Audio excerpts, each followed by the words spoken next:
This is Jet with Pop Austin Media. Y'all hit that like button, subscribe if you haven't yet, and hit that bell. Today, I got Ice Villa with me. How's life? Life is, I mean, Can't complain at all. Where you from? San Antonio. Okay, that's what I thought. So what brings you to Austin? I had a VonOff show yesterday that didn't even end up happening, but that's what brought me out here. And then this podcast as well too. I was just trying to see what there is to do while I'm out here. But I was here for a show that. Let's talk about it. I heard some of the drama that went on. What went on? So basically, like from the jump, they were just like with the guy throwing the show, like any type of issue that they could cause, they were making it an issue. So I got there for my sound check at around like 9, and I pulled up and they were already like arguing. So I'm like, oh, okay, like peeping the vibes, you know. Then I get back around 11 and you can see like the tension in the room and everything. And I'm like, what's going on? Like, and they're like, well, first they said like it's an all age show. Then they're saying, oh, well, if you're 18 or you're not 21, like you need to get out. And he's like, no, y'all said we could do all ages. Like, no. And so then they're like, okay, well, then pay me $2,000, like, if you want everybody else to come in. And him being like, he just needs the show to happen. He's like, you know what? Here's the money. Then they're like, okay, now it's like $300 on top, like with tax. Like they were just like making issues. And he was accommodating to everything. Like he was like, we knew it was wrong, but he wasn't even going to sit there and argue. Like we were in the middle of a show. He's not going to sit there, you know? And so then he pays it, then they let everybody in. And then at first they were letting everybody smoke in there. And then they're like, all right, well, no more smoking. Like if you're smoking, put it out. So then they're like, okay. So everybody stopped smoking. Then in the artist place, like there was like a room you can go in the back. At first it was, only 15 people. Then, no, some of y'all need to get out, only 10. Then they just locked it. So like the artists didn't even have, like we were in the crowd. We didn't even have like a place to go and chill. That's terrible. So then they make us a section. Like my homegirls that pulled up with me, they bought a section. So they're waiting for it. And then they had like just a little part of the bar, like where you can't even see the stage. It's inside of the bar. And they put us in that section. And then like I was about to go on and you just hear them say like, all right, shut the bar down. Stop serving drinks. Stop serving drinks. Why they have to do you like that? Exactly. Right when my homegirl's ordering her drink too. Shout out official Baby Rose. Oh, shout out Baby Rose. Yeah, love her. Love her. Yeah. Funny, love her. Yeah, she popped out. She was supposed to perform with me. We just dropped a song with Eliza 1K. It's called Line It Up. And I told her like, hey, I have a show. Like I put it on my lineup if you come and you pop out with me. And so that was the plan. And right when we're about to go on, they did you and Baby Rose dirty. Exactly. All the openings close the bar. That's the whole. That's the point to make everybody keep it. And we were trying to buy like bottles and stuff. Like, and then you're gonna sit up and close the bar, and then like, all right, everybody get out of the bar and go into like the where the venue is. So we're there in the venue, and then like 10 minutes later, he's like, you know what? He's like, thank y'all for coming. I appreciate y'all's time, but everybody needs to leave. And we're sitting there looking at like, is he talking about? Like nobody was getting loud, nobody was arguing with him or nothing. They didn't start arguing till he said that, and then the guy that paid the money was like, all right, well, give me my $2,000 back because you made me pay an extra $2,000 to let everybody in here. So if you're kicking everybody out, then give me my money back. And it was a whole issue. And then that's when they called the cops because nobody wanted to leave. Nobody was getting aggressive or nothing, but they called the cops and yeah, basically like told everybody to leave. We were like that. Did Von ever get there? Yeah, he was there. So while all of that was happening, like the whole ruckus of everybody trying to get out and stuff, he was actually like sitting in an alleyway, like waiting for us to let him know, like, oh, everything's good, like come in, whatever. And everything was already getting shut down by then. So he was there, like just for no reason, basically. So dang, I wonder. So was where is it? What club was it? Or the Courtyard. The Courtyard. Mm-hmm. It was a Courtyard. Was that a white dude doing all this? Seemed like it's a white dude, more white complected, yeah. Dang, man, why you gotta do that? Mm-hmm.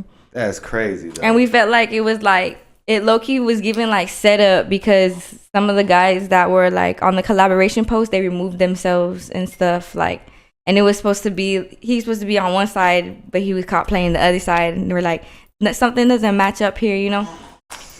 So yeah, we didn't even get to perform or nothing. And Texas Buzz was out there too. Shout out Cheddar. He pulled up. He had the option to go to either this show or the Zillionaire show back in San Antonio. And he's like, nah, I'm gonna go to the VonOff show. Like, I'm gonna show you love. And then it didn't even happen. And I'm like, oh, I felt bad. Because I saw your story, all the laws, whatever, and you whack a club or something like that. But I didn't put two and two together that it was actually like during. Yeah, I didn't even get to perform. It was like all the openers had just like finished and I was next. And they're like, you know what? Thank you. I work like that. You like, man, you could have just at least waited for me to get mine off real quick. Yeah. Like, I'm sorry, Vaughn. You know, hey, it is what it is. Do you think he's like? Did you get to interact with him any, or was he? No, I didn't, unfortunately. But the guy throwing the show was like, he was telling us, like, he apologized and everything. He's like, I'm gonna try to make all of this right. He's like, I just feel bad because the artists came and put their time and some people paid for spots, you know. So he's like, I wanted y'all to at least get to meet him and say what's up and all that. He's like, and we didn't even get to do that because of everything that was going on, you know. And I honestly feel like that's why so many cops pulled up, like, because just the nature of the show, they were like, oh, it's a VonOff show, like, we gotta pull up deep. They blocked like the whole street on both sides, like, it's Chicago. And I was like, dang, like, but like the cops weren't being like aggressive or nothing, thank God. Like, it could have escalated, but they just told everybody, like, just leave, like, leave. We were like, fine. Do you think he's a crash out though, from what you see? Who? VonOff? VonOff1700. I feel like he's definitely up there as far as like he don't give a fuck, like he's not gonna let nobody play with him, like, you know. And that's that Chicago nature, you know. Like, a lot of people that even live here that are from Chicago, you can see like, oh, okay, I see where you're coming from, you know. Any Illinois, really, honestly. If there's anywhere around there, we got somebody that does stuff up here from Peoria and they be on that. Exactly. His nickname's Kick Dope Joe. Oh, okay. Yeah, I'm like, oh, okay. He kicked those. But how was childhood in San Antonio? It was interesting. It was interesting. There's a lot of as much as San Antonio, like, everybody seems the same, there's actually like a lot of different people. Like, you could be from 20 minutes apart and like be two completely different people, if that makes sense. Like, it's a big city. Yeah, I think it's the second biggest in Texas, right? Probably. I'm like, it's definitely one of the busiest because it's a tourist city, you know, so we're constantly having people in and out. But I think it's cool to see like the culture there, like the history behind the cities, and we're real cultured there. Like, we have fiesta, we have like all the Dia de los Muertos fest, we have like anything we have that involves like culture and like holidays. San Antonio is a big party city. Like, it's fun. But growing up there, it was cool. I wouldn't say like, oh, I'm from the slums, like I grew up in the ghetto, none of that, because I've honestly seen like both sides of the script. I've cut out there. Yeah, like people, like I'm from Marbach, and like people consider Marbach like, oh, that's the ghetto, like at the fake hood and all that. And I'm like, you call it whatever you want, but there's people that put in work over there. Like, and then I'm like, there's even people that live by SeaWorld in the suburbs that I know that put work in. You know what I'm saying? So it's like, it don't matter where you go. It's just you, whether you're like that or not. But I will say, growing up in Marbach, like, it's very active over there, and it's getting worse over the years. And it scares me because I have a daughter now. She's about to start school next year. So it like worries me, like, just that mom in me, because I'm like, I grew up in the same area, so I don't know how it's gonna be for her, you know, 20 years later. But yeah, I didn't grow up like poor or nothing and all that, but I did grow up like silver spoon. Like, my parents, they gave me whatever I wanted. But then my mom passed away when I was 10. Then my dad passed away when I was 11, and that's when the script flipped. I started being bad in school. Like, I really didn't have no guidance. I did have my Nino. He really did his best trying to discipline me and put me on the right path, but I'm just hard-headed, and I was going through a lot, and I was like, I don't want to hear it, you know. Like, I basically did my own thing, and he was understandable. And he was military, so he was always TDY out of town, and I'm like, oh, he out of town for 2 weeks? Oh, bad. Like, I'm by myself, like, you know. And that gave me a lot of space to mess up and fuck up. And there was a point like where I was like 16, 17, like, I was bad. First time I went to alternative for smoking and stuff, I was like 12. Like, I had no business doing that stuff. And So they would move me around schools. I would get kicked out of schools. I was just being bad. Like, I was just being very bad. And then I graduated, and the boyfriend that I was living with at the time, he kicked me out, like, just out of nowhere. Like, was like, I don't want to be with you. And I'm like, okay, cool.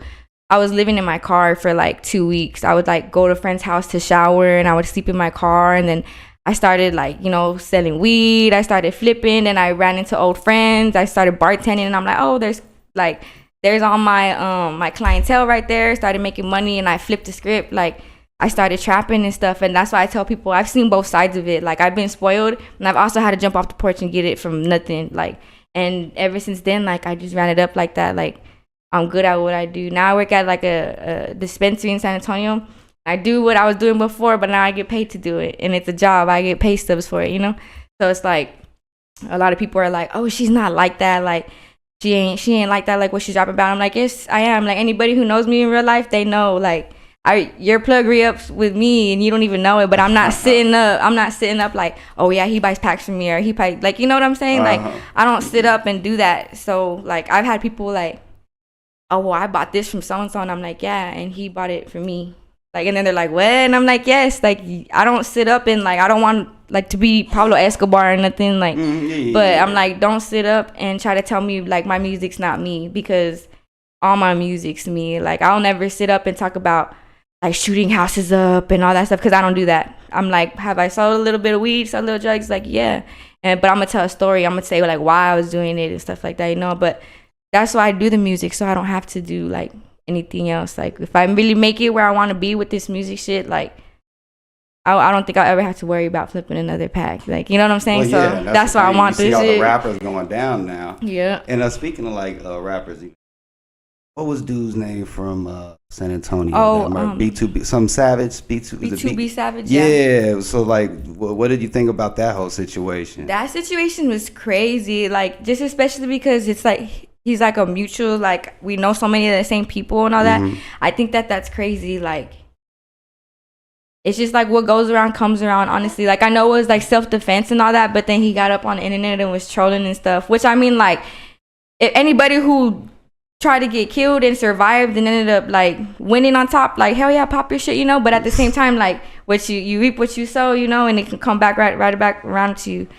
And I'm like, obviously they were trying to kill you. Like, what makes you think they ain't gonna come back and try to do it again, But that's why, like, I'm very careful about like what I post and stuff. Like, it's very, very, very rarely that you'll ever see me like going back and forth with someone, because one, I really don't care. Like, that shit don't make me no money to sit up and argue with you, But at the same time, like, you're not gonna bully nobody, and you're not gonna sit up and like try to paint a picture of me and you don't even know me. Like, I'm always gonna defend myself and my name, whether it's me against one other person or whether it's me against 15. I'm always stand on like how I am and what I believe in and stuff like that. So, but yeah, that situation, I was like, no way, because I know he had did like an interview on it, and I seen it, and then like the next post I saw of him, it was like he died, and I was like, oh then shit, that was quick. Like that, they found Buddy quick. It was crazy. Are you up to date on the P Killer drama with Lefty Gunplay?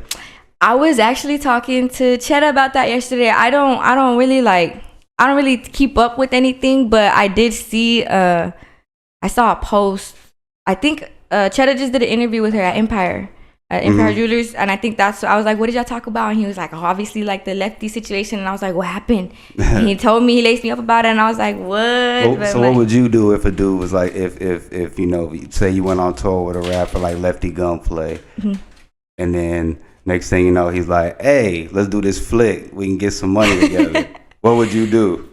Shit, I would respectfully be like, no. Like, you know what I'm saying? Like, shit, if I sat up and told you all the things guys have told me, you'd be like, what? But you know what? I would not be shocked, honestly. I was about to say, you probably even wouldn't be shocked. But I feel like just how I carry myself, too. Like, I feel like a lot of guys that I come across, they know not to cross that line with me.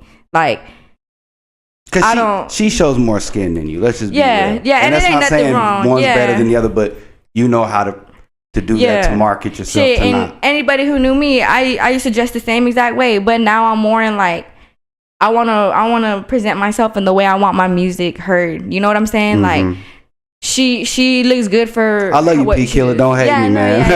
No, like you know, her look and everything. It matches like her music and everything, you know. But me, I'm a very tomboy girl. Like I'll see some guys balling up, and I'm like, hey, I got room for one more. Like I like, you know what I'm saying. I see people throwing the football. I'm like, hey, lob it to me, like, you know. And so like I don't know. I'm just in that, like, I feel like a lot of men just know not to cross that line with me. And I'll never be like, what the fuck, like rude about it, but I'll respectfully be like, oh no, like I'm good, I appreciate you, but like, nah, I'm good. And then they start like, well, why not? Or I started, because I fucking said. And then they'll be like, oh shit, like my bad, yeah, you know? Once I get that. Yeah, then they'll be like, oh shit, my bad. And I'm like, yeah, like I said no, and that's it. But I feel like definitely in my music too, like I'm just so focused on what I gotta do. I'm not even worried about like dating nobody, talking to nobody, all of that. I'm just I'm on a money hunt. Like I'm ready to get this going where it needs to go. You have any horror stories without mentioning any names, if you can think of one, just like or something where somebody said, or like you said, the wild stuff somebody said or offered or something? I had a one of the local San Antonio rappers. I mean, he's local, but like he popping his shit. Anybody who knows me knows I was like 60 pounds bigger than what I am like 7 months ago. And I started taking tirzepatide, which is like weight loss shots. Mm-hmm. And I lost a lot of weight, and I lost a lot of weight fast. And I seen him at a show, and he's like, hey, he's like, respectfully, he's like, you look good, but I wanted to fuck you when you was fat. Oh, that's correct. I said, thank you? What the fuck? What do you even say to that? I was like, thanks. I literally like was just like star shocked. Like I was like, what the fuck do I say? And like he had no shame. He was with his homies. I was with my homegirls, and he was just like, yeah, like he said that. And like I looked at his friends, and my friends like, is he joking? Like, is he really joking? And he was just like, no, yeah. And I was like, period. And I was shot like, and shot.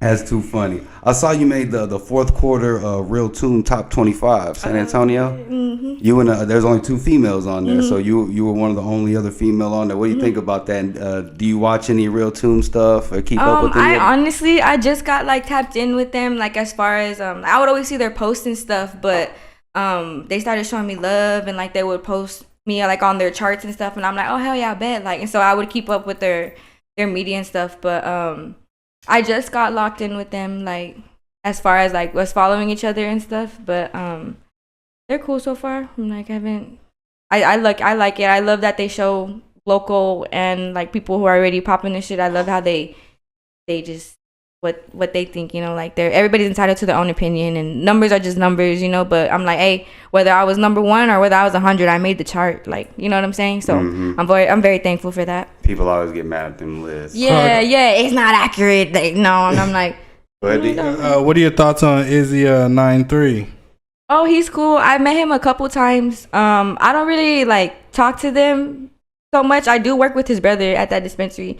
We're always like around the same people, but we're just like always like just on our own thing, you know. Like he obviously has his music shit, I have mine, like as anybody does. But the few times that I have seen him, he's been genuine, shows love, like, oh yeah, you hard, and da-da-da, and it'll just be some small talk and that's it. But we do work with a lot of the same people, so I'm constantly always hearing like his music and stuff like that, and he's putting on for San Antonio and the Creek, and I feel like that's cool. And I feel like a lot of people are putting on for San Antonio. Like my best friend Eliza 1K, a lot of people know her. We go out of the city and people are like, oh my god, like, can I take a picture with you? Also Young Mike too, and then like Mario Barrios, the boxer, Southside Hoodlum. Mm-hmm. Like, there's just so much talent in San Antonio, honestly. He just recently was boxing on that Netflix fight, wasn't he? Yeah, he was. Yeah, he won that. I saw the San Antonio stuff. I was like, I didn't know he was from the Tone. That's random. So yeah, we just had a school drive with them a few months ago for our dispensary with him and Southside Hoodlum. It was pretty cool for the kids. Dope. We were giving away free stuff, and it was cool. What do you think about, and not just more for the females, what do you think about Latin representation in hip hop? I feel like it's awesome. I feel like especially females, like as females, I feel like it's cool because we're in a male dominant game, you know. Like, we're out here popping our shit like in a field we're already expected to lose in. Like, we're out here like Sorry, I say like a lot. I say like so much. But definitely feel like it's amazing to see other women represent our culture and represent what we stand for, and regardless, like they're getting that love, off of the muscle, off of what they're saying and how they are, how like people just fuck with them, and I feel like that's definitely cool. It's cool to see. Last kind of question I got. What do you feel about the Diddy situation? Oh Lord Jesus. That I don't think about it. I'm like, I try not to think about it. No, I feel like that's a whole fucked up situation. Like, and I feel like it's so sad that it's like, and I feel like it's not talked about enough. I feel like shit like that happens everywhere. Even no matter how big of a rapper you are and anything, I feel like there's always going to be that one person that's going to be like, oh, well, if you do this for me, like, I'll do that. And like, I've personally seen men like tell a girl, oh, I'll make a song for you if you do this or that, and the girl will go and do it, and then some of them will get the song or whatever, and that or messes it up for y'all though, that don't want to be doing that. Exactly. And see, I feel like what sets me aside from a lot of other like artists in general, female or male, I don't have to sit up and ask for nobody for no studio time. My studio is in my house. I could wake up, take a shower, brush my teeth, and go and make a song. Like my brother, my parents did music. Like before they passed, they were basically like San Antonio rock legends, like heavy metal. Like my dad's in the Texan Institute of Cultures downtown and the heavy metal rock Hall of Fame. He was very respected, and it's so cool to see like some fans will come up to me and be like, my parents knew your parents. Like when they were alive, my parents used to go to your parents' shows, and they're like, and now I'm here at your shows, and that's crazy. And like shit like that makes me tear up, because I'm like, yep, full circle. Like this is why I do it. I do it because I'm good at it and it's in my blood. Like I may be a rapper, I'm heavy metal like at heart. You know what I'm saying? Mm-hmm. And then my older brother, he's 30. He's been doing music since he could damn near function his motor skills.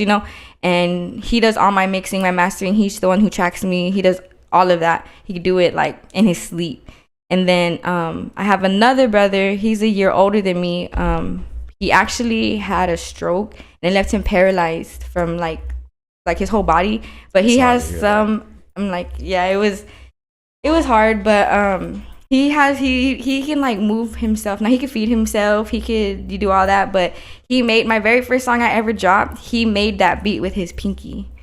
That's made the whole beat. Yeah. So, and I'm like, I love that. It was my first song, because I always tell people that it's the first thing I do. See, there's no excuses for nothing. Exactly. And I look at him exactly like that. Like sometimes I'll sit up crying about like my life or what I'm going through, and I'm like, look at my brother. Like I caregive for him, so I could go and I take care of him, and I'm like, he don't sit up and complain about nothing. Like, and he has every right to. And I'm over here crying because of the minorest problem, and it motivates me a lot. But I love to sit up and tell people like, yeah, my brother made that with his pinky. Like, and it's so cool. He has like a mouthpiece, and he'll like the snare. He'll go and he'll blow in it, and he can make the beat like that. And he uses his nose. Like, it's so cool to see. And I'm like, I have no excuse. Like, I have no excuse. You ought to like, I mean, it's only if he wants to, but you ought to film him. That's like no, crazy. Yeah. People be like mind blown by that. Like, what the heck? Yeah, and it's awesome. But yeah, my brothers, they're the ones that really helped me the most.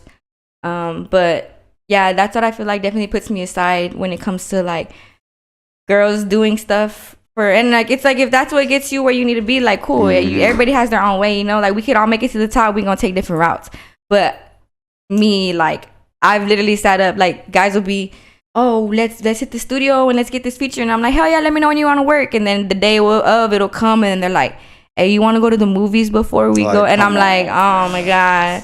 I'm like, you know what? I'm gonna just record it at my studio and I'll send you the open. Like, god dang, like, can't even do that. And I'm not saying this is like you're looking to, but Mariah the Scientist was talking about when she got with Young Thug, like how they got together, and it was both like more of he couldn't do the song right off the bat, and she kept going to the studio. Eventually they started working together, but he really wasn't shooting the shot, but she said the vibe was right, and then they started clicking. He really wasn't just like, hey, you want to go do this? Exactly. It was just like she would start a Field Thug, and the next thing you know, it'll come naturally if anything, like, doing the most. Like, you want to go for dinner? Like, no, I ate already. And then you're gonna ask a girl to a movie or something? That's terrible. Yeah, and that's why I'm like, no, that's not. And I'm like, y'all know me. I sit up, like, I have my own studio. I don't need you. I don't need the date. I don't need all of that. So That is crazy. So yeah. So where can we find your music at? On all platforms. My name, I go by Ice Villa, but everything's under Icy. I was about to say. So what ICEE. should they? So ICEE. Mm-hmm. Yes, Okay. ICEE. And then on YouTube, if you search up Ice Villa, everything will pop up, like podcasts, ciphers, all that. It should pop up. But yeah, I'm on all plats right now. So. And what? And I know we talked about this a little before, but Ice Villa, what does that mean? It is my name. So a lot of people don't know, and this is my first time saying like my real name. Well, you don't gotta show your government if you don't want to. I'm like, no, I will, because Okay, I feel like ahead. it's unique, and it's crazy that you asked me that, because I was sitting up talking to Chet about it, and he's like, nobody knows your name. Like you should tell people your name, and I'm like, I've never thought about it, but. A lot of people think Ice comes from like, oh, Ice Spice, but Ice. That's crazy. Yeah, and I'm like, The disrespect. girl, I know. But Ice is short for Icy, and people called me Icy because my real name is Isisiana. It's Isis and Brianna put together. My dad was like, we're gonna name her Isis. My mom's like, fuck no, we're gonna name her Brianna. So they just put it together, and my name is Isisiana. And then my last name is Villarreal, but a lot of people can't say that, so I shortened it to Ice Villa. And it just stuck. Especially in stuck. Texas, we gonna slaughter that. Period. Villarreal. Yep. Villarreal, Real. And I'm like, yep. Man, you're gonna get it messed up. Yeah. That is crazy. But it's cool. And it's cool because my name, like, I feel like it's unique to me, as far as I always say, like, I'm the coldest bitch coming out. Like, yeah, you a hot girl and all that. I'm like, but I'm the coldest girl. Like, and even, like, me and Paul Wall have a song coming up. It's going to be so, like, he's the Iceman. He's the Iceman with Ice Villa. Like, it's only right. You know what I'm saying? And he has his Parmesan ice liquor. Like, it's so cool. And I think it's so crazy that he reached out to me. Off But say, how'd that come about? He just reached out to you? I have a song called Salida Siete. And it's on a sample of the Los Tucanes. So, La Chona. And it blew up. That was my first song that, like, blew up. All the blogs are posting. And that's when also when people were like, oh, she's fucking fat. Like, she could spit, but she's fat, and da-da-da. And then I lost the weight, and now it's, oh, she's on drugs. She lost weight too fast. And I'm like, I can't win. You're never going to make people. So whatever it is, you just got to keep doing what you do. But go ahead, sorry. Exactly. No, you're good. Exactly. So I remember I had, like, turned off my notifications and stuff, because I'm like, I'm not trying to see all of that. Like, I'm blowing up, but everybody's just talking shit about me. And some people were like, damn, like, she's hard. There was some love and all that. And then I remember, it's so crazy. I remember it was like 2 days before Christmas, and I'm laying in my bed and I was smoking the wood, and I was like tearing up, because I'm like, damn, like, I'm getting like buzz, but it's not the buzz that I want. And my phone vibrated. Someone texted me, and I was like, oh, let me just go check my Instagram. And I look, and I see a blue check mark, and I see it says Pawa, and I'm like, and I call my best friend from the other room, and I'm like, bitch, and I'm like, is this Pawa's like real account?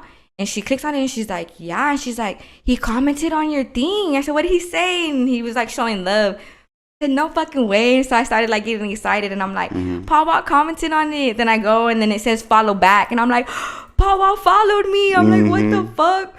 So then I don't know why I wasn't already following him. So I follow him back, and then I go to message him, like, to tell him, like, I appreciate it. And he messaged me already, and he's like, I love that song, like, I be bumping it. And I remember just jumping up, like, out of bed and being like, oh my God, like, this Texas legend that I grew up listening to, that I bump his music all the time, is sitting up telling me he's bumping my song. Like, that is genuinely crazy. And I was like, man, fuck all the fat comments and all that. Like, I'm winning. And then once he commented, everybody, the script flipped. It was, oh, she hard. And then I'm like, yeah, like, now y'all want to hop on the wave. People like, don't know what they want, don't know nothing. They just want to say something. Just get on there and be like, that's crazy. Exactly. And then we honestly just kept in touch since then. And then there used to be like blog posts I would post if I had a story or something. I linked up with Toby Ali, the one who made Johnny Dang by OT. That I'm really close with him, and so he had pulled up on me in San Antonio to work, and I remember I posted like a snippet or whatever, and a blog posted it and was like, Ice Villa links up with Mexican OT's producer, like, what do they got going on or whatever. And then Paul commented on the blog post and was like, let me know when you're ready, girl, like, send me something, I'm ready. And I'm like, oh fuck, like, he wants to make a song with me now. That's crazy. So I'm like, and he talks just like his songs. He's like, was cracking, baby, was good, baby. I'm like, yeah, period. He's got the ultimate hood pass. He's the white man with the ultimate hood pass. Literally. He can go to any hood. Yep. He's so cool and genuine. Yeah, and then he sent me his info and everything, and so that's on the way. That's soon. dope. Yeah. So be on the lookout. And then do you have a date for that? No, or not? Not yet. Okay. Not yet. This year or top of next year? Probably more towards the top of next year, because I want to start the new year with something big. Facts. Yeah. I'm about to say, might as well. Yeah, so I'm excited for that. I'm definitely excited. I'm definitely gonna try to get him to come to San Antonio, like my neighborhood, for the. I know I could get all the swangers. I can get everybody out there. And Marbach, we're like all Edgar's lower trucks on bags and fast cars and swangers. Like, you know what I'm saying? Like we're right up like his alley. that. Yeah. So I know if I could get him to pop out, I'm like, Unc, I know you probably gonna see this because he always ends up following me. I lost my account, but I have a new one. I'm like, but if I could get him to come to San Antonio, that will be so crazy for the city. Like, I don't care if you don't like me, if you don't fuck with me. After that, after something like that, you can't deny. Yeah, you cannot deny I don't pop my shit. And there's girls out there who hate my fucking guts, but I've heard someone else say that they heard them say, like, oh yeah, like, she popping her shit though. Like, so I'm like, that's real. Like, that's real, you know, and that's respect. She cool though, but I still don't like her. Fuck that bitch, but she popping her shit, yeah. Like, dang, why I gotta be like that? Right. But you hear Paul Wall, pull up to the hood, man. Yeah. Pull up. They gonna treat you right. Where can they follow you at on socials too? And all that before we get out of here? My new Instagram is I'm up to snow good. Up to snow good, okay, yeah. Because I was reading, I thought it said up to no good, but I see up to snow good. Yeah, some people were like, you're dumb, and then some people were like, that's unique, and I'm like, I needed something other than Ice Villa, because they were taking down everything that I try to make like Ice Villa or Icy or anything. They were just taking it down. I had to make like 5 accounts before the I'm up to snow good stayed up. That's weird. I know. Doing some weird stuff on. So bad. Oh man, well I appreciate you coming all the way from San Antonio. I appreciate y'all for having me. It was good talking to you. Hell yeah. Y'all make sure y'all go check out Ice Villa and hit that like button, like I said, and hey, give me a yee. For these 3 individuals, Austin is their playground. That ain't the way. But when you spend your youth living carefree, a reality check is waiting at the door. Man, you're the piece of shit. You And for these 3 inspiring entertainers, finding success seems like a fleeting memory.